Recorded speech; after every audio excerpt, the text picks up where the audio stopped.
ਅਹਿਮ ਤੇ ਕਈ ਖਾਸ ਖਬਰਾਂ ਨੂੰ ਲੈ ਕੇ ਚਰਚਾ ਕਰਨ ਦੇ ਲਈ ਜੁੜ ਚੁੱਕੇ ਨੇ ਹਰਜੋਤ ਸਿੰਘ ਖਾਲਸਾ ਜੀ। ਹਰਜੋਤ ਸਿੰਘ ਜੀ, ਸਤਿ ਸ਼੍ਰੀ ਅਕਾਲ, ਸਵਾਗਤ ਹੈ ਜੀ।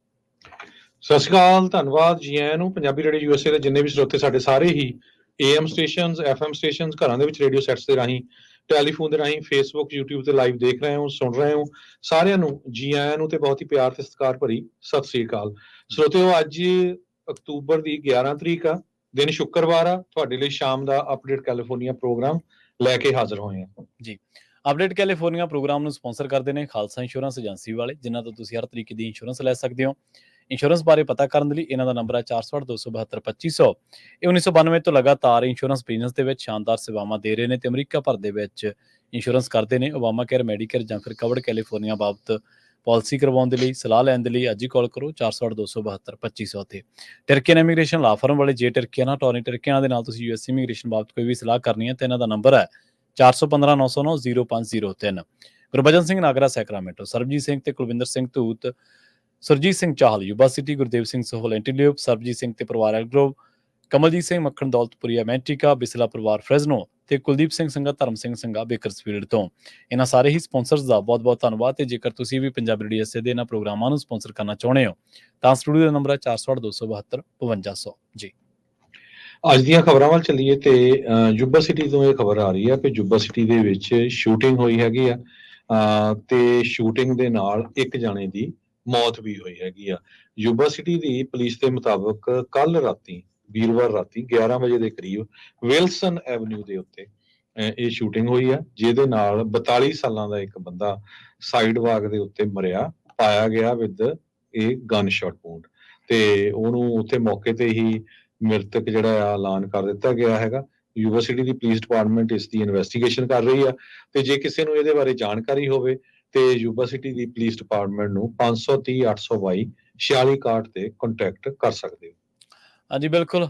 ਵਾਧਾ ਕ੍ਰਾਈਮ ਜਿਹੜਾ ਉਹ ਕੈਲੀਫੋਰਨੀਆ ਵਾਸੀਆਂ ਦੇ ਲਈ ਇੱਕ ਬਹੁਤ ਵੱਡੀ ਸਰਦਰਦੀ ਬਣਿਆ ਹੋਇਆ। ਯੂਬਾ ਸਿਟੀ ਉਹਨਾਂ ਸ਼ਹਿਰਾਂ ਦੇ ਵਿੱਚ ਗਿਣਿਆ ਜਾਂਦਾ ਸੀ ਜਿੱਥੇ ਕ੍ਰਾਈਮ ਰੇਟ ਪਹਿਲਾਂ ਬਹੁਤ ਘੱਟ ਹੁੰਦਾ ਸੀ, ਪਰ ਲਗਾਤਾਰ ਜਿਹੜਾ ਇਹ ਵਾਧਾ ਜਾ ਰਿਹਾ।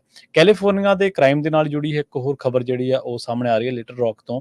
ਇੱਥੇ ਜਿਹੜਾ ਇੱਕ 25 ਸਾਲਾ ਜਿਹੜੀ ਬੀਬੀ ਆ, ਉਹਦੀ ਇੱਕ ਲੰਘੇ ਦਿਨ ਇੱਕ ਸੜਕ ਹਾਦਸੇ ਦੇ ਵਿੱਚ ਦਰਦਨਾਕ ਮੌਤ ਹੋ ਗਈ ਸੀਗੀ ਤੇ ਉਸ ਮਾਮਲੇ ਦੇ ਵਿੱਚ ਪਰਿਵਾਰ ਜਿਹੜਾ ਉਹ ਨਿਆਂ ਦੀ ਹੁਣ ਮੰਗ ਕਰ ਰਿਹਾ। ਸਰੀਨਾ ਜਿਹੜੀ ਆ ਉਹ ਹਾਈਵੇ 138 ਦੇ ਉੱਤੇ ਚਲਾ ਰਹੀ ਸੀਗੀ, ਲਿਟਲ ਰੌਕ ਤੋਂ ਕੁਛ ਦੂਰ ਸੀਗੀ ਈਸਟ ਦੇ ਇਲਾਕਿਆਂ ਦੇ ਵਿੱਚ, ਤੇ ਦੱਸਿਆ ਜਾ ਰਿਹਾ ਕਿ ਉਸ ਤੋਂ ਬਾਅਦ ਉਹਨੇ ਕੁਛ ਉਹਦੇ ਵੱਜਿਆ ਵਿੰਡਸ਼ੀਲਡ ਦੇ ਵਿੱਚ ਤੇ ਉਸ ਹਥਿਆਰ ਨੇ ਜਾਂ ਉਸ ਚੀਜ਼ ਨੇ ਉਹਦੀ ਜਾਨ ਲੈ ਲਈ। ਇਸ ਮੰਦਭਾਗੇ ਹਾਦਸੇ ਦੇ ਵਿੱਚ ਉਹਦੀ ਜਾਨ ਚਲੀ ਗਈ, ਪਰ ਉਹ ਇੱਕ ਬੱਚੇ ਦੀ ਮਾਂ ਸੀਗੀ ਤੇ ਇਸ ਕਰਕੇ ਉਹਦੇ ਪਰਿਵਾਰ ਨੂੰ ਜਾਂ ਉਹਦੇ ਬੱਚੇ ਨੂੰ ਉਹਦੇ ਜਾਨ ਦੇ ਨਾਲ ਬਹੁਤ ਸਾਰਾ ਜਿਹੜਾ ਘਾਟਾ ਪਿਆ। ਜਿਹੜੇ ਡਿਟੈਕਟਿਵਸ ਨੇ ਉਹ ਇਸ ਮਾਮਲੇ ਦੇ ਵਿੱਚ ਹਾਲੇ ਵੀ ਜਿਹੜੇ ਉਹ ਖਾਲੀ ਹੱਥ ਨੇ। ਉਹਨਾਂ ਨੇ ਕਈ ਲੋਕਾਂ ਤੋਂ ਪੁੱਛਗਿੱਛ ਕੀਤੀ ਹੈ, ਪਰ ਇਸ ਮਾਮਲੇ ਦੇ ਵਿੱਚ ਉਹਨਾਂ ਦੇ ਹੱਥ ਕੁਛ ਨਹੀਂ ਲੱਗਿਆ। ਰੋਡਰਿਗਸ ਫੈਮਿਲੀ ਤੋਂ ਇਹਦਾ ਤਾਲੁਕਾਤ ਸੀਗਾ ਤੇ ਉਹ ਹੁਣ ਇਹਦੇ ਲਈ ਜਸਟਿਸ ਜਿਹੜਾ ਉਹ ਉਡੀਕ ਰਹੇ ਨੇ। ਉਹਨਾਂ ਨੇ ਇਹ ਵੀ ਕਿਹਾ ਕਿ ਅਸੀਂ ਜਿਹੜਾ ਡੈਨੀ ਰੋਡਰਿਗਸ ਹੈ, ਸਰੀਨਾ ਦਾ ਫਾਦਰ, ਉਹਨੇ ਕਿਹਾ ਕਿ ਇਸ ਘਟਨਾ ਨੇ ਸਾਨੂੰ ਹਿਲਾ ਕੇ ਰੱਖ ਦਿੱਤਾ ਤੇ ਅਸੀਂ ਸਾਨੂੰ ਹਾਲੇ ਤੱਕ ਵੀ ਸਮਝ ਨਹੀਂ ਆ ਰਿਹਾ ਕਿ ਅਸੀਂ ਕਰੀਏ ਕੀ। ਪਰ ਉਹ ਕਹਿੰਦੇ ਕਿ ਇਹ ਘਟਨਾ ਵਾਪਰੀ ਕਿਵੇਂ, ਇਹਦੇ ਬਾਰੇ ਸਾਨੂੰ ਕੋਈ ਪੁਲਿਸ ਜਾਂ ਡਿਟੈਕਟਿਵਸ ਹਾਲੇ ਵੀ ਤਸੱਲੀਬਖਸ਼ ਜਵਾਬ ਜਿਹੜਾ ਉਹ ਨਹੀਂ ਦੇ ਸਕੇ। 25 ਸਾਲ ਇਹਦੀ ਉਮਰ ਸੀਗੀ ਤੇ ਇਹ ਜਿਹੜੀ ਆ ਇੱਕ ਬੱਚੇ ਦੀ ਮਾਂ ਵੀ ਸੀ। ਜੀ ਬਿਲਕੁਲ। ਅਗਲੀ ਖਬਰ ਵੱਲ ਚੱਲੀਏ ਤੇ ਫ੍ਰਿਜ਼ਨੋ ਦੇ ਵਿੱਚ ਮਲਟੀਪਲ ਅਰੈਸਟ ਹੋਏ ਆ ਪੁਲਿਸ ਵੱਲੋਂ। ਸ਼ੋਅ ਐਂਡ ਸੇਲ ਇਵੈਂਟ ਇੱਕ ਉੱਥੇ ਜਿਹੜੀ ਚੱਲ ਰਹੀ ਸੀ। FCSO ਦੇ ਮੁਤਾਬਕ, ਫ੍ਰਿਜ਼ਨੋ ਕਾਉਂਟੀ ਸ਼ੈਰਿਫ ਆਫਿਸ ਦੇ ਮੁਤਾਬਕ, ਕ੍ਰਾਈਮ ਸਟਾਪਰਸ ਦੀ ਉਹਨਾਂ ਨੂੰ ਇੱਕ ਟਿਪ ਮਿਲੀ ਜਿੱਥੇ ਉਹਨਾਂ ਨੇ ਦੇਖਿਆ ਵੀ ਡਰੱਗ ਸ਼ੋਅ ਤੇ ਸੇਲ ਚੱਲ ਰਹੀ ਹੈਗੀ ਆ ਜਸਟਿਨ ਗਰਜ਼ਾ ਹਾਈ ਸਕੂਲ ਦੇ ਕੋਲ, ਤੇ ਪੁਲਿਸ ਨੇ ਉੱਥੇ ਜਿਹੜੇ ਲੋਕ ਸੀਗੇ ਉਹਨਾਂ ਦੇ ਕੋਲੋਂ 400 pound pot, 120 pound edibles, pot concentrate, mushroom, promethazine, ketamine, coke, babe stuff ਤੇ ਹੋਰ ਬਹੁਤ ਕੁਝ ਜਿਹੜਾ ਆ ਉਹ ਉਹਨਾਂ ਤੋਂ ਫੜਿਆ ਹੈਗਾ। ਆਫੀਸਰਸ ਨੇ ਕਿਹਾ ਵੀ 100 ਦੇ ਕਰੀਬ ਉੱਥੇ ਲੋਕ ਇਕੱਠੇ ਹੋਏ ਸੀਗੇ ਜਿਹੜੇ ਇਹ ਜਿਹੜਾ ਸਮਾਨ ਆ ਉਹ ਵੇਚ ਰਹੇ ਸੀਗੇ। ਡਿਪਟੀਜ਼ ਨੇ ਸਰਚ ਵਾਰੰਟ ਲਏ ਹੋਏ ਸੀ ਤੇ ਜਦੋਂ ਉਹਨਾਂ ਨੇ ਸਰਵ ਕੀਤੇ ਬਹੁਤ ਸਾਰੇ ਲੋਕਾਂ ਨੇ ਉੱਥੋਂ ਭੱਜਣਾ ਸ਼ੁਰੂ ਕਰ ਦਿੱਤਾ। ਬਾਅਦ ਦੇ ਵਿੱਚ ਜਿਹੜੇ ਫ੍ਰਿਜ਼ਨੋ ਕਾਉਂਟੀ ਦੇ ਸ਼ੈਰਿਫ ਆਫਿਸ ਵਾਲੇ ਆ ਉਹ 30 ਲੋਕਾਂ ਨੂੰ ਫੜਨ ਦੇ ਵਿੱਚ ਕਾਮਯਾਬ ਹੋ ਗਏ। ਉਹਦੇ ਵਿੱਚੋਂ 4 ਜਾਣਿਆਂ ਨੂੰ ਉਹਨਾਂ ਨੇ ਚਾਰਜ ਕੀਤਾ ਹੈ। ਜੀ, ਅਗਲੀ ਜਿਹੜੀ ਖਬਰ ਆ ਉਹ ਲੌਂਗ ਬੀਚ ਤੋਂ ਆ ਰਹੀ ਹੈ। ਇੱਥੇ ਵੀ ਪੁਲਿਸ ਡਿਟੈਕਟਿਵਸ ਨੇ ਜਿਹੜੇ ਉਹਨਾਂ ਨੇ ਕੁਛ ਅਰੈਸਟ ਕੀਤੀਆਂ ਨੇ। ਇਹਨਾਂ ਦੇ ਬਾਰੇ ਕਿਹਾ ਜਾਂਦਾ ਕਿ ਇਹਨਾਂ ਨੇ ਬਹੁਤ ਸਾਰੀਆਂ ਜਿਹੜੀਆਂ ਰੋਬਰੀਜ਼ ਆ ਉਹਨਾਂ ਨੂੰ ਅੰਜਾਮ ਦਿੱਤਾ ਸੀਗਾ ਤੇ ਇਹਨਾਂ ਦੇ ਵਿੱਚੋਂ ਬਹੁਤੇ ਜਿਹੜੇ ਨੇ ਉਹ ਮਾਈਨਰ ਵੀ ਦੱਸੇ ਗਏ ਨੇ। ਦੱਸਿਆ ਜਾ ਰਿਹਾ ਕਿ ਹਰ ਇੱਕ ਇਨਸੀਡੈਂਟ ਤੋਂ ਬਾਅਦ ਜਿਹੜੇ ਨੇ ਉਹ ਵਿਕਟਮ ਜਿਹੜੇ ਅਪਰੋਚ ਕਰਦੇ ਸੀਗੇ ਤੇ ਉਸ ਤੋਂ ਉਹਨੂੰ ਮਾਰ ਕੁੱਟ ਕੇ ਉਹਨੂੰ ਜਿਹੜਾ ਉਸ ਤੋਂ ਕੁਛ ਵੀ ਚੀਜ਼ ਜਿਹੜੀ ਹੈ, ਜੇ ਚਾਹੇ ਉਹਦੇ ਕੋਈ ਗਹਿਣਾ ਜਾਂ ਹੋਰ ਕੋਈ ਉਹਦਾ ਪਰਸ ਆ ਜਾਂ ਕੋਈ ਫੋਨ ਆ, ਉਹ ਖੋਹ ਕੇ ਉਹ ਤੋਂ ਭੱਜ ਜਾਂਦੇ ਸੀਗੇ। ਇੱਕ ਰੋਬਰੀ ਜਿਹੜੀ ਆ ਉਹ ਵਾਪਰੀ ਸੀ ਘਟਨਾ 17 ਮਈ ਨੂੰ ਹਾਰਕੋ ਸਟਰੀਟ ਤੇ ਲਾਸ ਕਿਓਟਿਸ ਜਿਹੜੀ ਡਾਇਗਨੋਲ ਆ ਉੱਥੇ। ਉਸ ਤੋਂ ਬਾਅਦ ਪੁਲਿਸ ਇਹਨਾਂ ਲੋਕਾਂ ਦੀ ਭਾਲ ਕਰ ਰਹੀ ਸੀ ਜਿਹੜੇ ਇਹੋ ਜਿਹੀਆਂ ਵਾਰਦਾਤਾਂ ਨੂੰ ਅੰਜਾਮ ਦੇ ਰਹੇ ਨੇ। ਪੁਲਿਸ ਨੂੰ ਜਦੋਂ ਇੱਕ ਟਿਪ ਮਿਲੀ ਕਮਿਊਨਿਟੀ ਮੈਂਬਰ ਤੋਂ, ਜਦੋਂ ਪਹਿਲੀ ਰੋਬਰੀ ਦੀ ਘਟਨਾ ਵਾਪਰੀ ਸੀ ਤੇ ਉਹਨੇ ਜਿਹੜੀ ਹੈ ਹੈਲਪ ਕੀਤੀ ਸੀ ਡਿਟੈਕਟਿਵਸ ਦੀ ਤੇ ਕੇਸ ਨੂੰ ਲਿੰਕ ਕੀਤਾ ਸੀਗਾ। ਉਸ ਤੋਂ ਬਾਅਦ ਮਰੀਸਾ ਮੈਕਸੀ ਜਿਹੜੀ ਆ ਉਹ 21 ਸਾਲਾਂ ਦੀ ਹੈ ਕੈਰਸੌਨ ਤੋਂ, ਤੇ ਉਹਨੂੰ ਅਰੈਸਟ ਕੀਤਾ ਗਿਆ ਸੀ ਅਗਸਤ 13 ਨੂੰ। ਬਾਅਦ ਦੇ ਵਿੱਚ ਕਈ ਹੋਰ ਲੋਕ ਵੀ ਜਿਹੜੇ ਆ ਜਿਹਦੇ ਨਾਲ ਇਹਦੇ ਨਾਲ ਹੀ ਜੁੜੇ ਸੀਗੇ, ਇੱਕ ਦੋ ਨੌਜਵਾਨ ਜਿਹੜੇ ਉਹਨਾਂ ਨੂੰ ਵੀ ਅਰੈਸਟ ਕੀਤਾ ਗਿਆ। ਦੋ ਜਿਹੜੇ ਕਾਊਂਟਸ ਨੇ ਇਹਨਾਂ ਦੇ ਉੱਤੇ ਰੋਬਰੀ ਤੇ ਕਨਸਪੀਰੇਸੀ ਦੇ ਲਾਏ ਗਏ। 17 ਸਾਲਾਂ ਦੇ ਮੇਲ ਵੀ ਜਿਹੜੇ ਇਸ ਘਟਨਾ ਦੇ ਵਿੱਚ ਸੰਬੰਧਿਤ ਸੀਗੇ ਤੇ ਉਹਨਾਂ ਨੂੰ ਵੀ ਅਰੈਸਟ ਕੀਤਾ ਗਿਆ। ਲੇਕਵੁੱਡ ਤੋਂ ਇੱਕ ਨੂੰ ਸਤੰਬਰ 10 ਨੂੰ ਤੇ ਇੱਕ ਨੂੰ ਜਿਹੜਾ ਉਹ ਲੌਂਗ ਬੀਚ ਤੋਂ ਅਕਤੂਬਰ 3 ਨੂੰ। ਇਸ ਤੋਂ ਬਾਅਦ ਪਤਾ ਲੱਗਿਆ ਕਿ ਇਹਨਾਂ ਦੇ ਨਾਲ ਟੀਨਸ ਦਾ ਕੁਝ ਹੋਰ ਵੀ ਜਿਹੜਾ ਗਰੁੱਪ ਆ ਉਹ ਰਲਿਆ ਹੋਇਆ ਸੀਗਾ ਤੇ ਇਹ ਰਲ ਕੇ ਜਿਹੜਾ ਉਹ ਰੋਬਰੀ ਨੂੰ ਅੰਜਾਮ ਦਿੰਦੇ ਸੀਗੇ। ਬਾਅਦ ਦੇ ਵਿੱਚ ਇਹਨਾਂ ਦੇ ਬਾਰੇ ਵੀ ਕਿਹਾ ਜਾਂਦਾ ਹੈ ਕਿ ਇਹ ਪਹਿਲਾਂ ਜਿਵੇਂ ਆਪਾਂ ਪੰਜਾਬੀ ਦੇ ਵਿੱਚ ਰੇਕੀ ਸ਼ਬਦ ਯੂਜ਼ ਕਰਦੇ ਆ ਤੇ ਲੌਂਗ ਬੀਚ ਯੂਨੀਫਾਈਡ ਸਕੂਲ ਜਿਹੜਾ ਉਹਨਾਂ ਨੇ ਉੱਥੇ ਇਹਨਾਂ ਦੇ ਵਿੱਚੋਂ ਕਈ ਜਿਹੜੇ ਟੀਨੇਜਰ ਆ ਪੜ੍ਹਦੇ ਵੀ ਆ ਤੇ ਉਹਨਾਂ ਨੇ ਇਹ ਵੀ ਗੱਲ ਦੱਸੀ ਹੈ ਕਿ ਜੇਕਰ ਇਸ ਸਕੂਲ ਦੇ ਬੱਚੇ ਜਿਹੜੇ ਨੇ ਉਹ ਇਸ ਤਰ੍ਹਾਂ ਦੇ ਕ੍ਰਾਈਮਸ ਦੇ ਵਿੱਚ ਇਨਵੋਲਵ ਨੇ ਤਾਂ ਸਾਡੇ ਵੱਲੋਂ ਉਹਨਾਂ ਨੂੰ ਕ੍ਰਾਈਮ ਦੀ ਜਿਹੜੀ ਬਣਦੀ ਸਜ਼ਾ ਦੇਣ ਦੇ ਲਈ ਅਸੀਂ ਉਹਦੇ ਵਿੱਚ ਅੜਿੱਕਾ ਜਿਹੜਾ ਉਹ ਨਹੀਂ ਬਣਦੇ। ਜੁਵੈਨਾਈਲ ਜਿਹੜੇ ਸਸਪੈਕਟਸ ਨੇ ਉਹਨਾਂ ਨੂੰ ਵੀ ਪੁਲਿਸ ਨੇ ਹੁਣ ਅਰੈਸਟ ਕਰ ਲਿਆ। ਇਸੇ ਮਾਮਲੇ ਦੇ ਵਿੱਚ ਪੁਲਿਸ ਨੇ ਹੁਣ ਇਹ ਜਾਣਕਾਰੀ ਦਿੱਤੀ ਹੈ ਲੌਂਗ ਬੀਚ ਜਿਹੜੇ ਪੁਲਿਸ ਡਿਪਾਰਟਮੈਂਟ ਹੈ ਉਹਨਾਂ ਨੇ ਕਿ ਇਹਨਾਂ ਨੂੰ ਹੁਣ 6 ਤੇ ਜਿਹੜੇ 5 ਕਾਊਂਟਸ ਨੇ ਵੱਖ-ਵੱਖ ਤਰ੍ਹਾਂ ਦੇ ਉਹਨਾਂ ਦਾ ਹੁਣ ਸਾਹਮਣਾ ਕਰਨਾ ਪਊਗਾ ਰੋਬਰੀ ਦੇ ਨਾਲ ਜੁੜੀਆਂ ਜਿਹੜੀਆਂ ਵਾਰਦਾਤਾਂ ਉਹਨਾਂ ਦੇ ਸਬੰਧ ਦੇ ਵਿੱਚ। ਅਗਲੀ ਖਬਰ ਵੱਲ ਚਲੀਏ। ਪਿਛਲੇ ਦਿਨਾਂ ਦੇ ਵਿੱਚ ਕੈਲੀਫੋਰਨੀਆ 'ਚ ਇੱਕ ਛੋਟੇ ਜਹਾਜ਼ ਦਾ ਐਕਸੀਡੈਂਟ ਕ੍ਰੈਸ਼ ਹੋ ਗਿਆ ਸੀ। ਜੀ ਜੀ ਹੁਣ ਇਹ ਖਬਰ ਆ ਰਹੀ ਆ ਉੱਥੇ ਦੇ ਜਿਹੜੇ 에ਅਰਪੋਰਟ ਸੀ, ਉਹ ਛੋਟਾ ਜਿਹਾ 에ਅਰਪੋਰਟ ਸੀ ਸਦਰਨ ਕੈਲੀਫੋਰਨੀਆ ਦੇ ਵਿੱਚ, ਜਿਹਦੇ ਵਿੱਚ 5 ਲੋਕਾਂ ਦੀ ਮੌਤ ਹੋਈ ਸੀ। ਵੀ ਕਹਿੰਦੇ ਵੀ ਟੇਕ ਆਫ ਦੀ ਕਲੀਅਰੈਂਸ ਲਈ ਨਹੀਂ ਗਈ ਸੀਗੀ। ਜੀ ਇਹ ਹੁਣ ਜੋ ਇਨਵੈਸਟੀਗੇਸ਼ਨ ਹੋਈ ਆ ਉਹਦੇ ਵਿੱਚ ਪਤਾ ਚੱਲਿਆ ਟਵਿਨ ਇੰਜਨ ਬੀਚਕ੍ਰਾਫਟ 95 ਇਹ ਕ੍ਰੈਸ਼ ਹੋਇਆ ਸੀ 8 ਵਜੇ ਟਿਊਜ਼ਡੇ ਨੂੰ ਸੈਂਟਾ ਕੈਟਾਲੀਨਾ ਆਈਲੈਂਡ 에ਅਰਪੋਰਟ, ਜੋ ਕਿ ਸਿਟੀ ਆਫ ਐਵਲੋਨ ਦੇ ਲਾਗੇ ਹੈਗਾ। ਫੈਡਰਲ ਐਵੀਏਸ਼ਨ ਐਡਮਿਨਿਸਟ੍ਰੇਸ਼ਨ ਨੇ ਦੱਸਿਆ ਹੈਗਾ।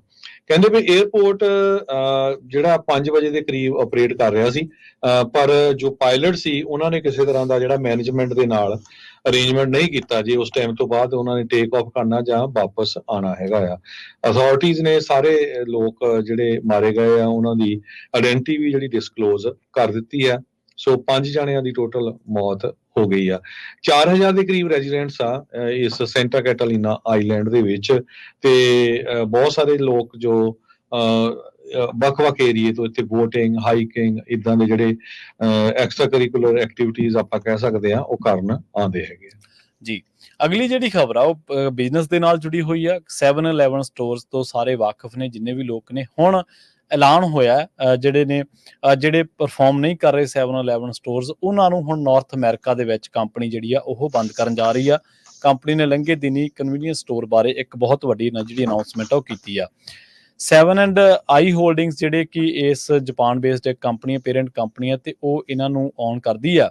ਉਹਨਾਂ ਨੇ ਕਿਹਾ ਕਿ 444 ਜਿਹੜੀਆਂ ਲੋਕੇਸ਼ਨਸ ਨੇ 7-11 ਦੀਆਂ ਉਹ ਅਸੀਂ ਕਲੋਜ਼ ਕਰਨ ਜਾ ਰਹੇ ਹਾਂ। ਉਹਨਾਂ ਦੇ ਪਿੱਛੇ ਸਲੋ ਸੇਲਸ, ਡਿਕਲਾਈਨ ਟ੍ਰੈਫਿਕ ਤੇ ਹੋਰ ਜਿਹੜੇ ਨਾਲ ਕੁਝ ਪ੍ਰੈਸ਼ਰ ਕ੍ਰਾਈਮ ਦੇ, ਜਾਂ ਉਹ ਕਹਿੰਦੇ ਕਿ ਸਿਗਰਟ ਦੀ ਪਰਚੇਜ਼ ਵੀ ਹੁਣ ਘਟ ਗਈ ਹੈ ਤੇ ਇਸ ਕਰਕੇ ਅਸੀਂ ਇਹਨਾਂ ਨੂੰ ਬੰਦ ਕਰਨ ਦਾ ਜਿਹੜਾ ਉਹ ਫੈਸਲਾ ਕੀਤਾ ਹੈ। ਇਹ ਸਪੈਸੀਫਿਕ ਜਿਹੜੀ ਲਿਸਟ ਆ ਉਹ ਸਟੋਰ ਦੇ ਨਾਲ ਰਿਲੇਟਡ ਜਿਹੜੀ ਕਲੋਜ਼ਰ ਉਹ ਰਿਲੀਜ਼ ਕੀਤੀ ਗਈ ਹੈ।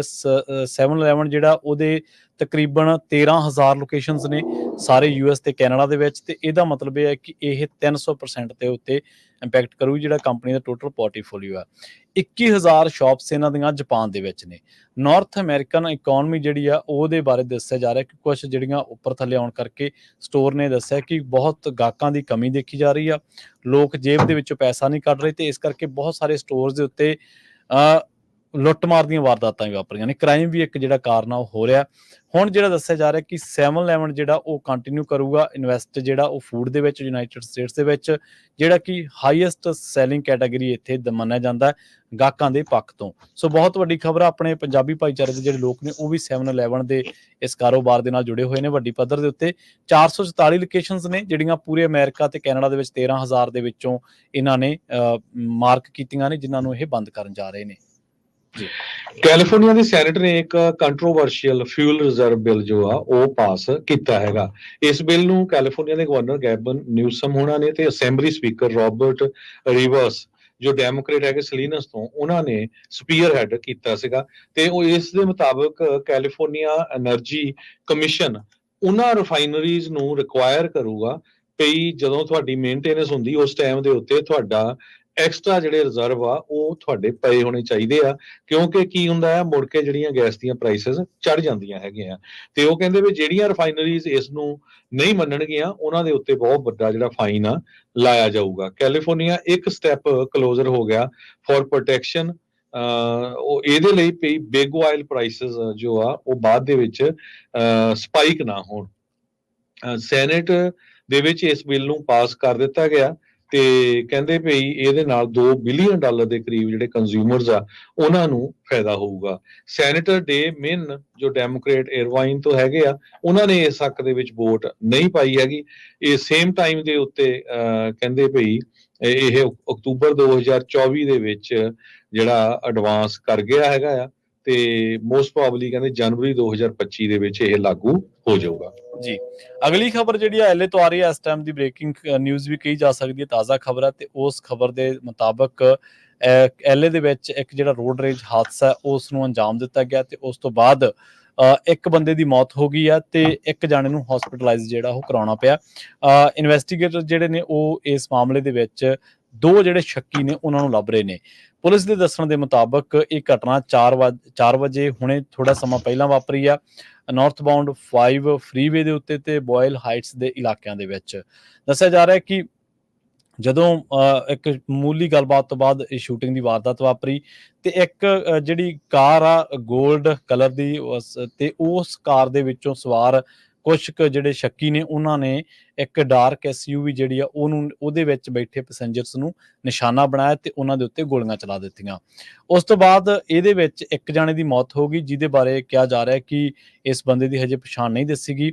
ਹਾਂ, ਇੰਨਾ ਜ਼ਰੂਰ ਹੈ ਕਿ ਜਿਹੜੇ ਚਸ਼ਮਦੀਦ ਨੇ ਜਾਂ ਕੁਝ ਲੋਕ ਉੱਥੋਂ ਦੀ ਲੰਘੇ ਨੇ ਤਾਂ ਉਹਨਾਂ ਨੇ ਕਿਹਾ ਕਿ ਇੱਥੇ ਜਿਹੜੀ ਘਟਨਾ ਵਾਪਰੀ ਸੀ ਉਹਦੇ ਵਿੱਚ ਇੱਕ ਟੈਸਲਾ ਵੀ ਇਨਵੋਲਵ ਸੀਗੀ ਤੇ ਉਹ ਸਵਾਰ ਜਿਹੜੇ ਨੇ ਉਹ ਇਸ ਗੱਡੀ ਦੇ ਕੋਲੋਂ ਭੱਜਦੇ ਦੇਖੇ ਗਏ ਨੇ ਗੋਲੀਆਂ ਚਲਾਉਣ ਤੋਂ ਬਾਅਦ। ਹਜੇ ਇਹਨਾਂ ਦੇ ਵਿੱਚ ਕਿਸੇ ਵੀ ਤਰ੍ਹਾਂ ਦੀ ਜਿਵੇਂ 2 ਸ਼ੱਕੀਆਂ ਦੀ ਭਾਲ ਕੀਤੀ ਜਾ ਰਹੀ ਆ। ਜਿਹੜਾ ਵਿਕਟਮ ਹੈ ਜਿਹਦੀ ਡੈਥ ਹੋਈ ਆ ਉਹਦੀ ਵੀ ਜਿਹੜੀ ਆਇਡੈਂਟੀਟੀ ਆ ਉਹਦੀ ਰਿਲੀਜ਼ ਨਹੀਂ ਕੀਤੀ ਗਈ ਤੇ ਜਿਹੜਾ ਹਸਪੀਟਲਾਈਜ਼ਡ ਆ ਉਹਦੇ ਬਾਰੇ ਉਹਦੀ ਹਾਲਤ ਕਿਵੇਂ ਆ ਉਹਦੇ ਬਾਰੇ ਵੀ ਹਲੇ ਕੋਈ ਜਿਹੜੀ ਜ਼ਿਆਦਾ ਜਾਣਕਾਰੀ ਆ ਉਹ ਨਹੀਂ ਦਿੱਤੀ ਗਈ।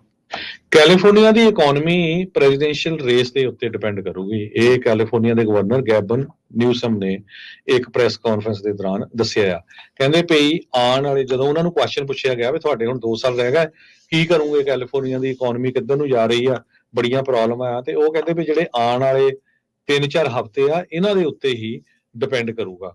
ਅੱਜ ਦੀ ਡੇਟ ਦੇ ਵਿੱਚ ਵੀ ਪੂਰੀ ਦੁਨੀਆ ਦੇ ਵਿੱਚ ਕੈਲੀਫੋਰਨੀਆ 5th ਲਾਰਜੈਸਟ ਇਕਨੋਮੀ ਆ ਪੂਰੀ ਦੁਨੀਆ ਦੇ ਵਿੱਚੋਂ। ਤੇ ਇਸ ਜਿਹੜੀ ਇਵੈਂਟ ਤੇ ਗਵਰਨਰ ਸਾਹਿਬ ਪਹੁੰਚੇ ਹੋਏ ਸੀਗੇ, ਉੱਥੇ ਹਜ਼ਾਰਾਂ ਦੇ ਹਿਸਾਬ ਨਾਲ ਲੋਕ ਸੀਗੇ। ਕਹਿੰਦੇ ਭਈ ਡੀ ਮਾਇਰਸ ਜੋ ਡਾਇਰੈਕਟਰ ਹੈਗੇ ਆ ਗਵਰਨਰ ਆਫਿਸ ਆਫ ਬਿਜ਼ਨਸ ਤੇ ਇਕਨੋਮਿਕ ਡਿਵੈਲਪਮੈਂਟ ਦੇ, ਉਹਨਾਂ ਨੇ ਇੰਟਰਵਿਊ ਦੇ ਦੌਰਾਨ ਦੱਸਿਆ ਭਈ ਜੋ ਇਲੈਕਸ਼ਨ ਹੋਣ ਜਾ ਰਹੀ ਆ, ਜੇ ਪ੍ਰੈਜ਼ੀਡੈਂਟ ਟਰੰਪ ਨਹੀਂ ਜਿੱਤਦੇ ਆ, ਜਿਸ ਤਰ੍ਹਾਂ ਉਹਨਾਂ ਦੇ ਏਡ ਪਹਿਲਾਂ ਕਹਿ ਰਹੇ ਆ ਭਈ 2018 ਵੇਲੇ ਵਾਈਲਡ ਫਾਇਰ ਹੋਈਆਂ ਸੀ ਉਸ ਟਾਈਮ ਤੇ ਜਿਹੜੀ ਫੈਡਰਲ ਏਡ ਨਹੀਂ ਦਿੱਤੀ ਗਈ ਸੀ ਤੇ ਹੁਣ ਵੀ ਇਹ ਕੁਝ ਜਿਹੜਾ ਵਾਪਰ ਸਕਦਾ ਹੈਗਾ ਆ। ਸੋ ਆਉਣ ਵਾਲੀ ਇਲੈਕਸ਼ਨ ਤੋਂ ਬਾਅਦ ਕੈਲੀਫੋਰਨੀਆ 'ਚ ਕੀ ਕੁਝ ਵਾਪਰਦਾ ਆ ਉਹ ਇਲੈਕਸ਼ਨ ਤੇ ਡਿਪੈਂਡ ਕਰੂਗਾ। ਜੀ, ਅਗਲੀ ਖਬਰ ਦੇ ਵੱਲ ਵਧੀਏ ਤੇ ਰੁਖ ਕਰੀਏ ਕੈਂਟਕੀ ਦਾ। ਉੱਥੇ ਇੱਕ ਔਰਤ ਨੂੰ ਪੁਲਿਸ ਨੇ ਗ੍ਰਿਫਤਾਰ ਕੀਤਾ ਤੇ ਦੱਸਿਆ ਜਾ ਰਿਹਾ ਕਿ ਇਸ ਔਰਤ ਦੇ ਦੋਸ਼ ਲੱਗਿਆ ਕਿ ਇਹਨੇ ਆਪਣੀ ਮਾਤਾ ਦਾ ਜਿਹੜਾ ਉਹ ਕਤਲ ਕੀਤਾ। ਇਸ ਮਾਮਲੇ ਦੇ ਵਿੱਚ ਜਿਹੜੀ ਬੇਰਹਿਮੀ ਵਾਲੀ ਗੱਲ ਆ ਜਾਂ ਦਰਦਨਾਕ ਗੱਲ ਆ ਉਹ ਇਹ ਦੱਸਿਆ ਕਿ ਇਸ ਨੇ ਉਹਨੂੰ ਮਾਰਨ ਤੋਂ ਬਾਅਦ ਉਹਦੀ ਜਿਹੜੀ ਮ੍ਰਿਤਕ ਦੇਹ ਆ ਉਹਦੇ ਨਾਲ ਵੀ ਬੜਾ ਦੁਰਵਿਵਹਾਰ ਕੀਤਾ। ਤਾਂ ਉਸ ਦੇ ਜਿਹੜੇ ਟੁਕੜੇ ਨੇ ਕੁਛ ਉਹਨਾਂ ਨੂੰ ਘਰ ਦੇ ਬਾਹਰੋਂ ਮਿਲੇ ਤੇ ਕੁਛ ਘਰ ਦੇ ਅੰਦਰੋਂ ਮਿਲੇ। 32 ਸਾਲਾ ਟਰਲੀਨਾ ਮੇਫੀਲਡ ਜਿਹੜੀ ਕਿ ਜਿਹਨੇ ਜਦੋਂ ਉਹਦੇ ਘਰ ਦੇ ਬਾਰੇ ਸਰਚ ਵਾਰੰਟ ਪੁਲਿਸ ਕੋਲੇ ਸੀਗੇ ਤਾਂ ਉਹਨੇ ਪੁਲਿਸ ਨੂੰ ਕਿਸੇ ਵੀ ਤਰ੍ਹਾਂ ਦੀ ਜਾਣਕਾਰੀ ਦੇਣ ਤੋਂ ਨਾ ਨੁੱਕਰ ਕੀਤੀ ਸੀ। ਪੁਲਿਸ ਨੇ ਬਾਅਦ ਦੇ ਵਿੱਚ ਇਸ ਘਰ ਦੇ ਅੰਦਰ ਜ਼ਬਰਦਸਤੀ ਵੜਨਾ ਪਿਆ ਪੁਲਿਸ ਨੂੰ ਤੇ ਉਸ ਤੋਂ ਬਾਅਦ ਉਹਨੂੰ ਕਸਟਡੀ ਦੇ ਵਿੱਚ ਲਿਆ ਗਿਆ। ਪੁਲਿਸ ਨੇ ਇਹ ਗੱਲ ਦੱਸੀ ਕਿ ਇੱਕ ਪੋਟ ਦੇ ਵਿੱਚੋਂ ਹਿਊਮਨ ਰਿਮੇਨਸ ਮਿਲੇ, ਉਹਦਾ ਜਿਹੜਾ ਕਿਚਨ ਦੇ ਲਾਗੇ ਕੋਈ ਥਾਂ ਸੀਗੀ ਉੱਥੋਂ। ਫੀਲਡ ਜਿਹੜੀ ਆ ਉਹਨੇ ਦੱਸਿਆ ਜਾ ਰਿਹਾ ਕਿ ਉਹਦੇ ਹੱਥਾਂ ਦੇ ਉੱਤੇ ਤੇ ਉਹਦੇ ਫੇਸ ਦੇ ਉੱਤੇ ਬਹੁਤ ਸਾਰਾ ਬਲੱਡ ਜਿਹੜਾ ਉਹ ਲੱਗਿਆ ਹੋਇਆ ਸੀਗਾ ਉਹਦੇ ਕੱਪੜਿਆਂ ਦੇ ਉੱਤੇ। ਡਿਕੀਜ਼ਡ ਜਿਹੜੀ ਔਰਤ ਆ ਉਹਦੇ ਬਾਰੇ ਦੱਸਿਆ ਗਿਆ ਕਿ ਉਹ ਫੀਲਡ ਦੀ ਮਦਰ ਹੈ ਤੇ ਟਰੂਡੀ ਫੀਲਡ ਉਹਦਾ ਨਾਮ ਸੀਗਾ।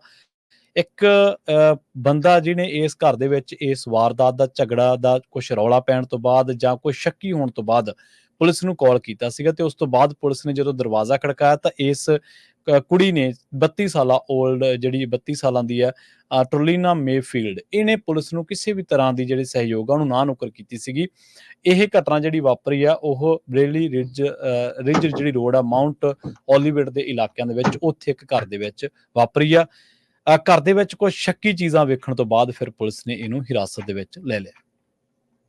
ਅਗਲੀ ਖਬਰ ਵੱਲ ਚੱਲੀਏ ਤੇ ਆਪਾਂ ਹੁਣ ਖਬਰਾਂ ਦਾ ਸਮਾਂ ਸਮਾਪਤੀ ਵਾਲੀ ਆ। ਸਟਾਕ ਮਾਰਕੀਟ ਦੀ ਜੇ ਗੱਲ ਕਰਦੇ ਜਾਈਏ, ਡਾਓ ਜੋਨ ਇੰਡਸਟਰੀਅਲ ਅੱਜ 400 ਪੁਆਇੰਟ ਅਪ ਗਿਆ ਹੈਗਾ ਤੇ ਐਗਜ਼ੈਕਟ ਜੇ ਮੈਂ ਫਿਗਰ ਦੱਸਦਾ ਜਾਵਾਂ, ਡਾਓ ਜੋਨ ਇੰਡਸਟਰੀਅਲ 409.74 ਅਪ ਗਿਆ ਤੇ ਕਲੋਜ਼ ਹੋਇਆ 42,863.86 ਦੇ ਉੱਤੇ।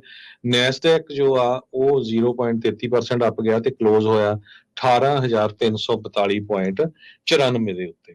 ਸੋ ਸਟਾਕ ਮਾਰਕੀਟ ਓਵਰਆਲ ਜਿਹੜੀ ਆ ਅੱਜ ਉੱਪਰ ਗਈ ਹੈਗੀ ਜੀ। ਇਸੇ ਤਰ੍ਹਾਂ ਜੇਕਰ ਕਰੰਸੀ ਦੀ ਗੱਲ ਕਰੀਏ ਤਾਂ ਅੱਜ ਇੱਕ ਯੂਐਸ ਡਾਲਰ ਦੀ ਕੀਮਤ ਕੈਨੇਡਾ ਦੇ $1 ਤੇ 38 ਸੈਂਟ ਦੇ ਬਰਾਬਰ, ਇਸੇ ਤਰ੍ਹਾਂ ਇੰਡੀਆ ਦੇ 84 ਰੁਪਏ 14 ਪੈਸਿਆਂ ਦੇ ਬਰਾਬਰ ਤੇ ਪਾਕਿਸਤਾਨ ਦੇ 277 ਰੁਪਏ 75 ਪੈਸਿਆਂ ਦੇ ਬਰਾਬਰ ਇੱਕ ਯੂਐਸ ਡਾਲਰ ਦੀ ਕੀਮਤ ਰਹੀ ਹੈ।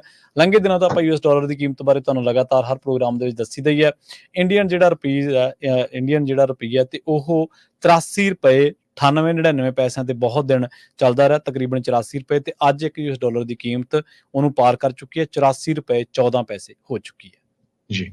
ਸੋ ਇੱਥੇ ਹੀ ਸਰੋਤਿਆਂ ਤੋਂ ਇਜਾਜ਼ਤ ਲੈਂਦੇ ਹਾਂ। ਮੇਰੇ ਹਰਜੋਤ ਸਿੰਘ ਵੱਲੋਂ ਤੇ ਪ੍ਰਵੀਨ ਸ਼ਰਮਾ ਵੱਲੋਂ ਤੁਹਾਨੂੰ ਸਾਰਿਆਂ ਨੂੰ ਬਹੁਤ ਹੀ ਪਿਆਰ ਤੇ ਸਤਿਕਾਰ ਭਰੀ ਸਤਿ ਸ੍ਰੀ ਅਕਾਲ ਤੇ ਸੁਣਦੇ ਰਹੋ ਪੰਜਾਬੀ ਰੇਡੀਓ US।